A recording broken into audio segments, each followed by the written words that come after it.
महाभारत काल में गंधार नरेश सुबल की एक पुत्री हुआ करती थी, जिसका हस्तिनापुर के सम्राट धृतराष्ट्र से विवाह हुआ था।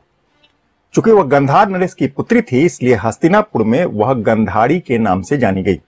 वही गंधारी आगे चलकर दुर्योधन समेत कौरवों की माता बनी।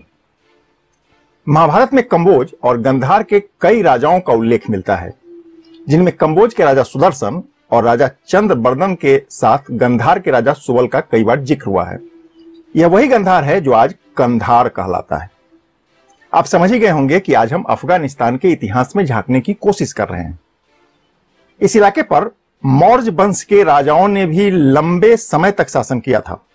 जानकार मानते हैं कि मौर्य वंश के शासनकाल में ही यहां बौद्ध धर्म का बहुत तेजी से प्रचार हुआ और इसके बाद इस्लाम के मानने वालों ने यहां अपना प्रभुत्व कायम कर लिया। केकेएन लाइव के खबरों की खबर और लीक से हटकर खबर के सेगमेंट में आज हम अफगानिस्तान पार्ट 2 लेकर आए हैं। इसको हम भारत के एंगल से समझने की कोशिश करेंगे।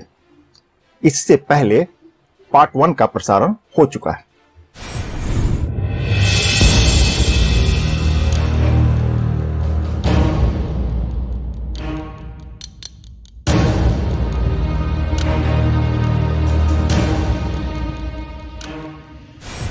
नमस्कार, मैं कौशलेंद्र झा। अफगानिस्तान के अतीत में झांकने से पहले एक बार फिर से महाभारत की बात कर लेते हैं।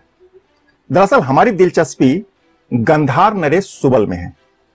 बात को आगे बढ़ाने से पहले आपको बताना जरूरी है कि यह वही गंधार है जो आज कंधार कहलाता है। आज का कंधार अफगानिस्तान का एक शहर है, जबकि इतिहास में झांके तो 600 ईसा पूर्व में यह एक महाजनपद हुआ करता था। भारत के पौराणिक ग्रंथों में जिन 16 महाजनपदों की चर्चा है, उनमें से एक गंधार भी है।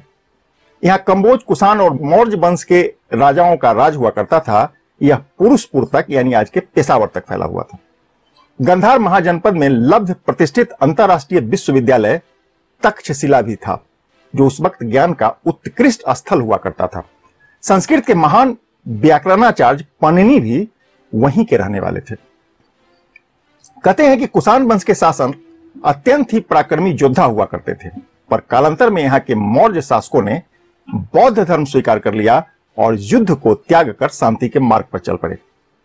मुगल आक्रमणकारियों ने इसका खूब लाभ उठाया और धीरे धीरे पूरे इलाके पर अपना प्रभुत्व कायम कर लिया। राजतरंगिणी का अध्ययन करने पर पता चलता है कि 7वीं सदी तक गंधार के अनेक भागों में बौद्ध धर्म खूब फल फूल रहा था, किंतु 7वीं सदी के बाद अरब और तुर्क मुसलमानों ने यहां आक्रमण करना शुरू कर दिया। अरबों को पहली सफलता सन 870 ईस्वी में मिली। अरब सेनापति याकूब एलिस ने यहां के कई इलाकों पर कब्जा कर लिया। इसके बाद यहां के हिंदू और बौद्धों का जबरन धर्मांतरण भी हुआ। यह सिलसिला सैकड़ों साल तक चलता रहा और 11वीं सदी आते आते इस इलाके पर मुगलों का मुकम्मल कब्जा हो गया। कौटिल्य के अर्थशास्त्र में कंबोज का जिक्र मिलता है। सम्राट अशोक के 5वें शिलालेख में कंबोज और कंधार का उल्लेख है। महाभारत में कर्ण के द्वारा एक बार राजपुर पर कब्जा करने की बात कही गई है। कर्निंघम के अनुसार यह राजपुर कश्मीर में है और आज इसको रजौरी के नाम से जाना जाता है। चीनी यात्री युआन चौंग ने भी अपनी यात्रा वृत्तांत में राजपुर का उल्लेख किया है। मुगलकालीन इतिहास का अध्ययन करने पर एक चौंकाने वाली जानकारी हाथ लगी। दिल्ली के बादशाह मोहम्मद शाह और ईरान के बादशाह नादिर शाह के बीच उस वक्त एक दिलचस्प समझौता हुआ था। यह समझौता 26 मई 1739 को हुआ था। इसमें दिल्ली के बादशाह ने ईरान के बादशाह को एक उपगम स्थल सौंप दिया था।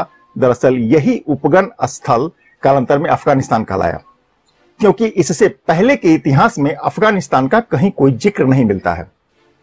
अहमद शाह दुर्रानी के शासनकाल में अफगानिस्तान की ख्याति दुनिया में फैली थी।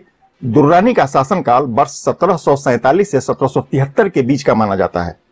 इसके पहले यह इलाका आर्यन के नाम से जाना जाता है। कुछ इलाका आर्या नुम्र, पख्तिया, खुरासान, पख्तूनख्वा और रोह आदि के नामों से भी जाना जाता था। यानी 17वीं शताब्दी से पहले अफगानिस्तान के नाम से कोई राष्ट्र था ही नहीं। अब आपको एक और रहस्य की बात बताता हूं, आप चौंक जाएंगे। वर्ष 2002 में अफगानी लड़ाकों को ढूंढते हुए अमेरिकी सेना हिंद कुश की बिरानपरी पहाड़ी गुफाओं तक पहुंच गई। तालिबान तो नहीं मिले, पर वहां जो मिला उसको देखकर अमेरिकी सेना हतप्रत हो गई। दरअसल इन कंदराओं में अमेरिका को एक विमान मिला। वह करीब 5000 साल पुराना विमान था। ताज्जुब की बात यह है कि उसका कई सिग्नल आज भी एक्टिव मिला, यानी वह विमान आज भी पूरी तरीके से सुरक्षित था। अब सवाल यह कि इतने वर्षों तक वह विमान सुरक्षित कैसे है? वैज्ञानिकों के अध्ययन से पता चला कि चूंकि वह विमान टाइम बेल में फंसा हुआ है, इसी कारण अभी तक सुरक्षित बचा हुआ है। टाइम बेल यानी इलेक्ट्रोमैग्नेटिक शॉक वेव्स। दरअसल यह एक ऐसा तकनीक है जिसकी वजह से विमान के समीप जाने की कोशिश करने वाला अदृश्य हो जाता है। प्रमाण के तौर पर अमेरिका के वो 7 सील कमांडो जो इसके समीप जाने की कोशिश कर रहे थे, अचानक से लापता हो गए और 19 साल बाद आज भी अमेरिका अपने लापता हुए उन सैनिकों को ढूंढ नहीं पाया। सोचिए, हमारे पास सदियों पहले जो तकनीक मौजूद था, आधुनिक विज्ञान के पास वह आज भी मौजूद नहीं है।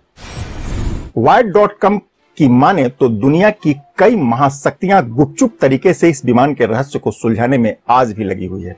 Wired.com ने इसका सबसे पहले खुलासा किया था और आप वहां जाकर पूरी रिपोर्ट पढ़ सकते हैं। फिलहाल इस रहस्यमयी विमान को महाभारत काल का माना जा रहा है, लिहाजा वैज्ञानिक भारत की प्राचीन ग्रंथों में इसका पासवर्ड तलाश रहे हैं, क्योंकि इसके बिना विमान के समीप पहुंचना आधुनिक विज्ञान के लिए संभव नहीं हो पा रहा है। कहते हैं कि आर्यों के शासनकाल में यह इलाका काफी समृद्ध हुआ करता था। हालांकि अरब आक्रमणकारियों की ओर से उस वक्त हमला होने शुरू हो गए थे। बावजूद इसके राजा कल्लार, सामंतदेव, अष्टपाल, जयपाल, आनंदपाल, त्रिनोचलपाल और भीमपाल जैसे राजाओं ने लगभग 350 वर्षों तक उन आक्रमणकारियों का डट कर मुकाबला किया। किंतु मौर्य वंश के अंतिम राजा बृहद्रथ के शासनकाल में यहां बौद्ध धर्म अपने चरम पर पहुंच गया। अधिकांश लोग ध्यान और रहस्य की खोज में लग गए। ताज्जुब की बात तो यह कि सैनिक भी अपनी तलवार को छोड़कर धर्म का प्रचार करने लगे। दूसरी ओर मुगल और तुर्क जो आक्रमणकारी थे, युद्ध के लिए पूरी तरीके से तैयार बैठे थे। नतीजा यह पूरा इलाका अखंड भारत के नक्शे से हमेशा हमेशा के लिए बाहर हो गया। किंतु यह इलाका जो रण क्षेत्र बना, कमोबेश वह आज भी जारी है। मुगल, तुर्क और अंग्रेजों ने अलग अलग कालखंड में अफगानिस्तान पर कई हमले किए। फारस या सिकंदर और एलेक्जेंडर ने भी अफगानिस्तान को कई बार रौंदा। लंबे समय तक यह इलाका गृह युद्ध की लपटों में भी जलता रहा। पिछले 4 दशकों में सोवियत संघ और अमेरिका की अगुवाई वाली नाटो की सेना ने वहां खूब बम बरसाए। लोग मरते रहे, तड़पते रहे और शरणार्थी भी बनते रहे, पर समस्या का समाधान होना अभी भी बाकी है। लोगों के बीच प्रेम और भाईचारा का होना बाकी है। अफगानिस्तान की हालात को देखने से नहीं लगता है कि निकट भविष्य में वहां शांति की स्थापना हो सकेगी, क्योंकि बंदूक की जोर और नफरत की बुनियाद पर खड़ी इमारत में सामंजस्य के लिए शायद ही जगह मिले। हम भारतवंशियों को इससे सीखना चाहिए। हमारे यहां भी नफरत के कई स्वयंभू ठेकेदार सिर उठाने लगे हैं। लोगों को जाति और धर्म के नाम पर गलत सूचनाओं का प्रसार करके गुमराह करने लगे हैं और भारत को अफगानिस्तान बना देना चाहते हैं। इसके प्रयास में जुट गए हैं। समय रहते ऐसे लोगों की पहचान कर लीजिए और जितना हो सके इनका सामाजिक बहिष्कार करिए, नहीं तो अफगानिस्तान के लोगों की तरह बाद में पछताना पड़ेगा। शुक्रिया।